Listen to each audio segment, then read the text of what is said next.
Salut et bienvenue sur la chaîne. Je vois qu'il y a encore du monde, malgré que ça va faire 9 mois que j'ai pas posté. Et je vous avoue que je me suis bien demandé si j'allais continuer.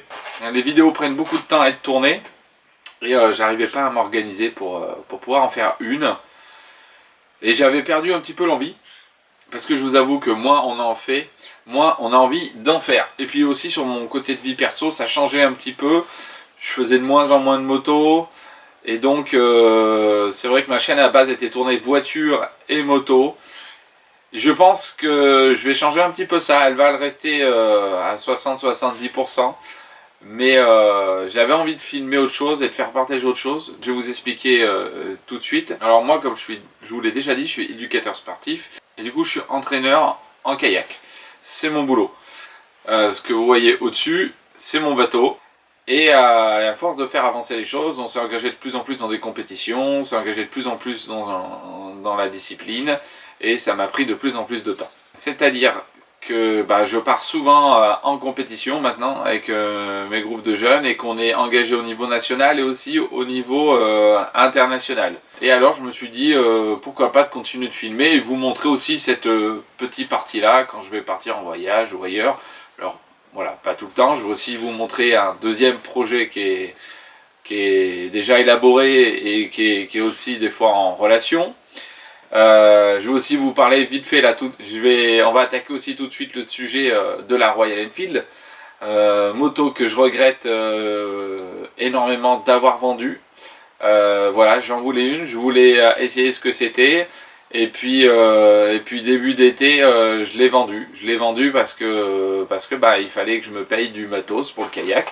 Et voilà, le kayak qu'il y a au-dessus, qui est tout en carbone, et ça vaut un certain prix. Et ça m'embêtait d'avoir la Royal Enfield d'une valeur de 4000 € dans le garage, alors que j'avais d'autres projets à concrétiser. Je me suis dit que si elle part là, elle reviendra un autre jour. Mais franchement, c'est une très bonne moto qui me laisse de très bons souvenirs.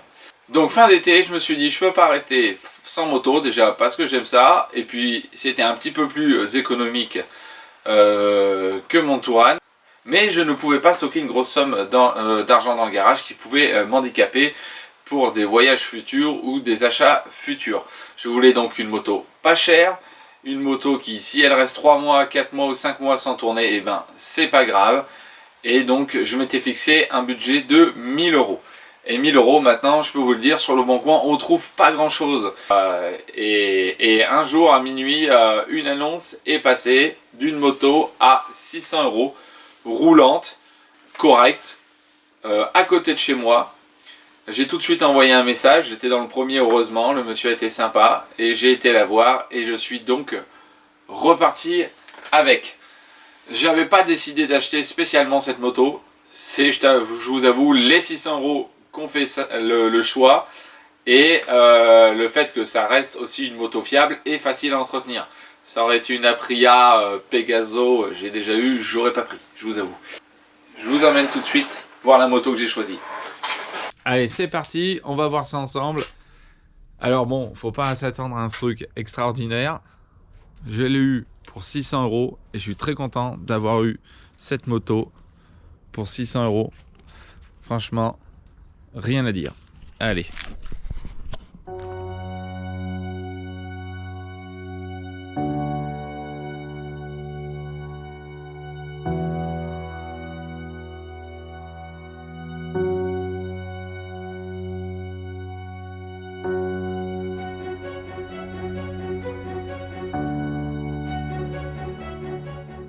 Et oui, c'est une diversion, et plus exactement une 900 diversion. Alors la Yamaha Diversion a été ma première moto quand j'ai été jeune. La XJ, avec un tout petit pneu en 130 à l'arrière et une jante en 18 pouces. Je vous avoue que celle-là, ça fait un peu plus musclé et on se sent un petit peu mieux. Ça me rappelle un peu plus ma panne européenne, lourde et pataude. Alors cette 900 Diversion, je l'ai pas eu comme ça. Je l'ai acheté, ça doit faire déjà 2 mois. Il me reste encore des choses à faire. Je l'ai eu avec un petit souci de carburation.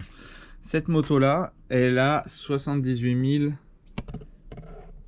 km. Elle était, quand je suis allé chercher, elle avait servi. Donc elle était, on va dire, dans son jus, pas très propre, avec un protège réservoir. J'avoue, j'ai même pas pris la peine de regarder dessous, la moto démarrait. On a discuté, le gars était très sympathique, je suis reparti avec. Par chance, il est vraiment en très bon état. Je lui ai déjà mis ici un petit coup de polish, c'est pour ça qu'elle brille un peu. Cette moto-là avait des autocollants partout. Je vais vous mettre des photos, mais alors il y avait des autocollants partout ici. Il y en avait là, il y a encore des trous de je sais pas quoi. Et il y avait des espèces de carbone, j'ai pas encore enlevé ceux-là, qui sont collés ici, qui étaient collés un peu partout. J'en avais ici, le plastique ici était vraiment tout carbone. C'était vraiment assez chiant à enlever. Il y en avait sur les top cases. J'ai passé aussi un petit coup sur tous les plastiques des top cases à l'arrière, sur les côtés et devant. C'est pour ça qu'ils font un petit peu plus noir, parce qu'ils étaient tout blancs. Et ici, en enlevant les autocollants, je me suis aperçu qu'il y avait des trous, tout était caché. Donc là, j'ai remastiqué, je vous mettrai des photos, et j'ai tout repeint. Je suis plutôt assez content parce que c'est un bleu paillette.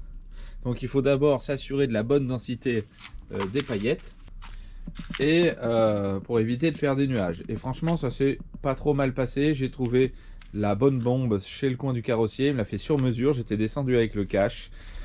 Donc voilà, ça se passe plutôt bien. Ça, je vous ferai une vidéo tuto là-dessus. Le vernis, pareil, c'est ce qui va donner la teinte après. C'est aussi un vernis que j'avais mis comme sur la Transalp, un vernis bicomposant. Franchement, le rendu est bien et vraiment proche de l'origine. Le deuxième, pareil, je l'ai refait aussi. Alors les 900 diversions, ça c'était une option, on pouvait l'acheter à part. On n'était pas obligé d'avoir les caches latéraux. Et alors ici, sur ces caches latéraux, on pouvait aussi avoir la possibilité d'avoir un feu additionnel. Et je vous cache pas, des feux additionnels pour cette moto là, franchement c'est pas du luxe. Donc ce que j'ai déjà fait ensuite au niveau esthétique, je fais 1m80, et donc la bulle, moi, mettait juste à la limite de mon casque et me secouait le casque quand je roulais. Et j'ai rajouté ce petit saut de vent, je vous mettrai le lien. Franchement, eh ben, c'est juste ce qu'il m'a fallu pour arrêter les secousses, et maintenant sur l'autoroute c'est parfait. Dessus il y avait déjà la prise 12 volts et le port USB. J'ai rajouté le petit support de téléphone, et surtout ce que j'aimais déjà pas sur ma diversion d'époque, c'est que je trouve la longueur entre l'assise et le guidon, donc le réservoir qui est plutôt assez long, et malgré que ça soit un roadster, j'aimais pas la position, j'avais pas le dos droit, j'étais pas confortable, et j'ai rajouté des pontées qui me rehaussent le guidon et me le ramènent vers l'arrière, et franchement c'est le top. Alors quand je suis allé chercher la moto ne tournait pas correctement. On sentait à l'accélération qu'il manquait des chevaux, qu'il y avait une sorte de retenue. Elle sentait aussi extrêmement l'essence. Et donc j'ai démonté les bougies à la maison. Les bougies, j'ai changé les cadres, sont neuves, mais m'ont été d'un indicateur pour savoir quel cylindre avait du mal. Et en fait sur celle-là, alors que ça sentait l'essence, la bougie était blanche, donc elle tournait plutôt pauvre. Je suis pas un expert en carbu, loin de là. J'ai donc, je vais vous mettre les photos, démonté la rampe aussi, pour vérifier si la pipe d'admission n'était pas abîmée, s'il n'y avait pas une entrée d'air dessus. Et ensuite j'ai ouvert le carbu correspondant au cylindre, donc le carbu du cylindre numéro 1, et j'en ai ouvert un deuxième pour comparer. Et là je me suis aperçu, il m'avait dit que ça lui était arrivé depuis qu'il avait changé les gicleurs et les aiguilles du carbu, et effectivement en démontant, un puits d'aiguille avait été mal remonté, il ressortait de quasiment 3-4 mm, et en fait quand on visse le petit puits d'aiguille au niveau de la cuve, et ben il y a deux petites encoches où le puits doit se coincer dedans pour éviter de tourner en le vissant. Et c'est ce qui s'est passé, le puits a tourné, en tournant il a raté les encoches, ce qui fait qu'il ressortait, et du coup je n'avais pas le bon mélange qui se faisait. Donc ça ne m'a rien coûté, je l'ai remis comme je l'ai remis comme les autres. Je vais pas vous dire les termes, je suis vraiment pas hyper calé en carbu, je connais le strict minimum et j'analyse et je remets.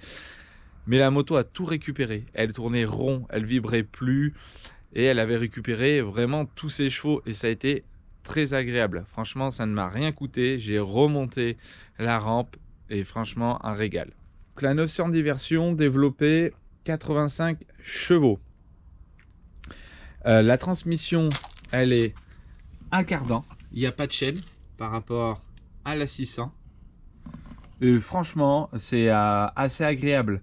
Faut pas être très violent sur les vitesses, mais parce que la boîte est lente. Mais si on prend son temps, franchement, la moto est vraiment ne tremble pas, est très souple et très agréable à conduire. Sur cette moto, en plus, il y a les échappements qui sont en très bon état. Je ne suis pas sûr que ce soit les échappements d'origine. J'avais regardé, je pense que ça a été rajouté aussi une option. Donc ça, c'est des Yamaha qui sont vraiment très propres. La ligne est très propre aussi. Ensuite, le petit plus de cette moto, c'est que j'avais toute la bagagerie, les top cases et les valises. Support de valise avec les clignotants déportés. Et ça, franchement, c'est un plus. Je vais vous mettre tout de suite les deux autres valises et ça lui donne vraiment une gueule de voyageuse. Là, voilà, avec ces valises, ça donne envie de partir. Je rappelle que j'ai eu le tout pour 600 €. Donc ces valises là, je referai un petit tuto comme j'ai pas filmé pour les caches. Voilà, si ça vous intéresse. Et tu as aussi une peinture du coup pailletée, la même que la moto. Et donc elles sont un petit peu abîmées. Il y a des rayures là. J'avais déjà passé un coup sur les plastiques, mais je repasserai. Il y avait des autocollants, tu vois, il en reste encore un ici. Et je vais virer ce liseré et je vais le refaire tout propre, tout bleu. Voilà, et il sera impeccable. Ensuite, que dire sur cette moto? Bah, la diversion, c'est une moto basique. Hein. On ne lui demande pas grand chose, c'est un utilitaire, vraiment un peu pâteau. Moi, ici, je suis à la campagne. On se fait aussi plaisir à rouler tranquille sur les petits villages. Ça a quand même du couple pour doubler. Et non, c'est sympa. Je vais pas, voilà, c'est pas extraordinaire. C'est sympa, c'est pas si fade que je le pensais. Franchement, moi, elle me correspond très bien pour ce que j'ai à faire tout de suite, quoi. Et vu son prix, je vais rien redire et pas être difficile. Surtout que vous allez voir que finalement, par rapport à d'autres motos, bah, elle s'en sort pas si mal. À parler en premier lieu de l'assise. Franchement, on est sur une selle d'origine, très confortable, assez large. Et franchement, rien à dire sur la selle d'origine. Bon, c'est vrai que quand on monte dessus et qu'on la redresse, eh ben, c'est pas une moto légère. Tout plein fait, elle fait 265 kg. Donc c'est vrai que dès qu'elle prend un peu d'angle, faut avoir du jarret pour la tenir. Après, elle se manipule assez bien à l'arrêt. Moi, derrière moi, pour la sortir de mon garage, ici c'est plat. Mais par contre, derrière, j'attaque tout de suite une petite pente. Mais j'arrive quand même à faire demi-tour là-dessus. Donc franchement, alors que la panne, j'étais obligé de la garer en marche arrière pour pouvoir la sortir. C'est ça qui était un petit peu compliqué.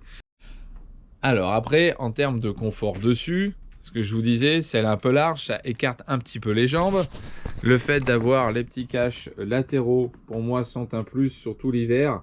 Quand on est là, on a la jambe qui est protégée un peu derrière des moustiques et même des fois avec de la pluie. Et l'hiver, on reçoit un petit peu la chaleur du moteur.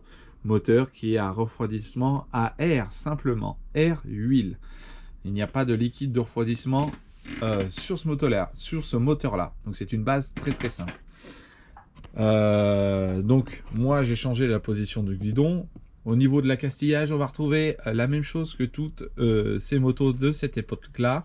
La mienne est de 2001, mais un plus que même beaucoup de motos n'ont pas actuellement, c'est qu'elle a les warnings. Alors oui, on entend un petit bip. Parce que l'ancienne personne, bien avant lui d'ailleurs, avait mis un bip pour pouvoir entendre les clignotants. Et j'avoue qu'une fois la moto est démarrée avec le casque, on n'entend pas grand chose. Ensuite, on va retrouver les choses basiques, hein. Les lumières, etc. à gauche, les clignotants, le klaxon, le coupe-circuit à droite. Pareil, lumière, démarreur électrique. Seule la poignée de frein est réglable. La poignée d'embrayage, elle reste en lieu et place. Sur le tableau de bord par rapport à une 600, il est un petit peu plus joli, un petit peu mieux fourni. Il est plus intégré dans la coque. Moi je rappelle que j'ai une version diversion S, donc c'est pour ça qu'elle est carénée. Il me semble qu'il existe une version roadster où il n'y a que le phare devant. On en voit plus rarement, j'ai l'impression. Alors est-ce que ça existe ou est-ce que c'est un montage? Je sais que ça existait avec la 600. Vous me direz en commentaire. Sur du coup le tableau de bord, moi je le trouve quand même plus joli que la 600, plus intégré. Il fait un petit peu plus récent avec ces trois cadrans. On le voit pas, mais ils sont un petit peu concaves, un peu style aviation. Donc on va retrouver notre compteur de vitesse à gauche, le contour au milieu, c'est pratique, et la jauge à essence ainsi que l'heure. Et puis on va retrouver les clignots, les feux neutres, l'huile et la réserve d'essence. Non, franchement, pour l'époque, rien à dire, c'est complet. Sinon, sur le reste, rien à dire, hein, d'exceptionnel. Hein. À l'avant, on va retrouver des basiques. Hein. On est sur un freinage double disque par rapport à la diversion 600 qui était à simple disque. Double disque avec étrier double piston. Ça freine correctement. On est sur une jante en 17 pouces avec un pneu en 120. Et à l'arrière, on est sur cette fois-ci pas une jante en 18, hein, mais une jante en 17 pouces et en 150. Voilà ce qu'on va retrouver sur principalement beaucoup de routières comme ça. Ensuite, nouveau suspension.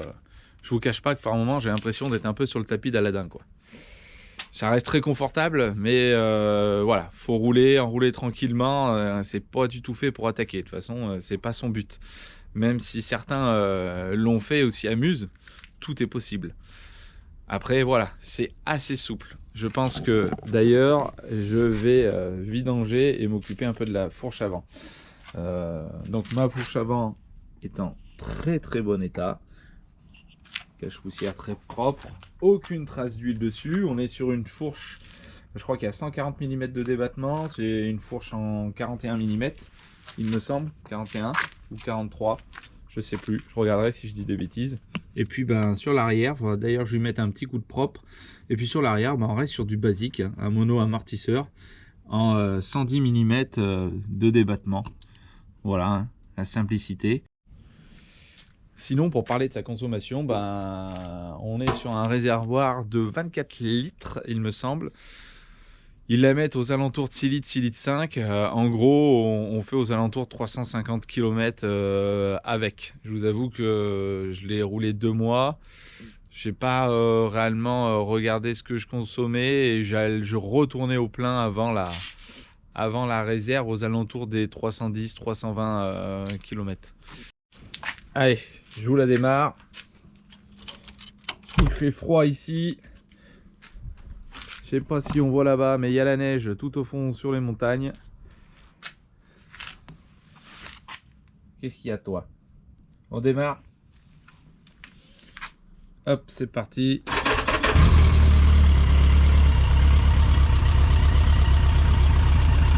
Voilà.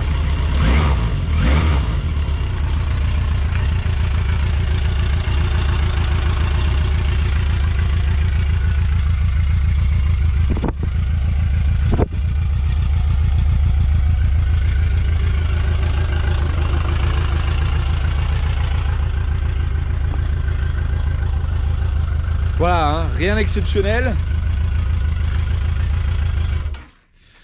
Les diversions avaient la particularité, surtout moi sur le 600, d'avoir un bruit de la chaîne primaire ou de la chaîne de distri.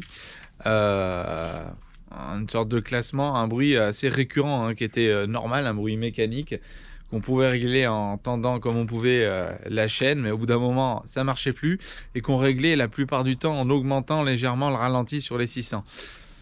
J'ai pas trop de soucis moi avec la 900, je vous avoue que le moteur avec un ralenti assez bas, et ben j'ai vraiment pas ce bruit de chaîne de distri. Mais bon, ça c'est quelque chose d'hyper connu sur les diversions. Le fait d'augmenter un petit peu ce ralenti pour ce bruit moteur qui n'était pas très agréable. Mais très costaud, robuste. Donc voilà, comme je l'ai dit pas mal de fois dans la vidéo, rien d'exceptionnel, c'est une 900 diversion, elle me convient parfaitement bien, c'est une bonne moto et franchement je commence à m'habituer à son esthétique. Franchement je la trouve plus si moche que ça. Bon, venant d'un mec qui adore les VX, je sais pas si ça a un impact sur vous, mais moi je l'aime bien. En bleu nuit, je l'aime bien, surtout avec les carénages. Et un grand merci à son propriétaire aussi qui a été très sympa de me garder de la moto parce qu'il a eu beaucoup de demandes, hein, forcément à 600 balles. La moto, j'ai rien à dire dessus, j'ai encore jamais eu aucun souci ou aucune découverte à part avoir, mais ça je l'ai vu enlever ses autocollants parce que c'était abîmé derrière, mais 600 balles, il y a rien à redire sur cette moto là. Elle roule parfaitement bien. Et du coup, on va continuer sur cette moto avec une petite révision. Elle avait déjà bien avancé, il me reste à vidanger le moteur, vidanger le cardan, je vais changer l'huile de fourche et puis les pneus et on sera vraiment pas mal. Je referai une vidéo aussi sur le montage, je vais essayer de faire un truc assez propre pour monter des feux additionnels dessus parce qu'il en manque vraiment, sans que ça dénature trop la moto. Et puis je pense qu'on sera pas mal et puis qu'on se tapera un petit voyage avec. La prochaine vidéo, normalement à l'heure où je vous parle, est déjà programmée. Mon micro pour la GoPro devrait arriver incessamment sous peu. Et je vais donc vous faire un petit test routier de cette moto. Voilà. Et tout de suite, je vous emmène déjà sur un deuxième projet que j'ai et qui est dans ma cour et que vous avez sûrement vu en arrière-plan le long de cette vidéo. Alors, ça va faire partie de quelques vidéos. J'ai récupéré un Boxer, un 2,5 litres de mon ancien club. Je ne vais pas vous en dire trop dessus, mais je l'ai acheté moins cher que la moto encore. Mais il y avait des choses à faire. Je vous montre vite fait un petit coup. On fait le bazar de ce qu'il y a déjà à l'intérieur. Hop. Mais pas plus. Ça, on en parlera dans une prochaine vidéo. Merci d'être encore sur la chaîne. Et je vous dis à très vite. Salut.